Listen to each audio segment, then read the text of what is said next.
अस्सलाम वालेकुम नाज़रीन, धरती टाइम सां गॾु आहियां अब्दुल अज़ीज़ जतोई।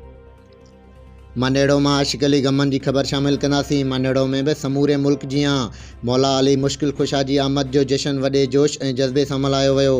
मानेड़ो में मौलाए कायनात की आमद की खुशी में सैयद सफ़दर हुसैन शाह, सैयद साबिर हुसैन शाह चौधरी, शफ़कत अली आराई सिराई, शादो खान भट्टी चौधरी, अली हसन आराई, अली असगर जमाली, गुलाम रसूल चांडियो, अकरम डायरी, डॉक्टर आफ्ताब अहमद डायरी, डॉक्टर अली हैदर भट्टी, साफ़ी गुलाम मोहम्मद और बेन तरफ़ा एक शानदार रैली कढी वही। रैलीअ ते शेरन पारां गुलाब के गुलन की वर्खा कई वही। मौलाए कायनात के सवें हुबदारन ऐं चाहींदड़नि भरपूर नमूने से शिरकत कई। मौला अली मुश्किल खुशा की आमद की खुशी जो केक पुण काटियो वियो ऐं मुल्क व क़ौम की खुशहाली लाइ दुआ पुण घुरी वई।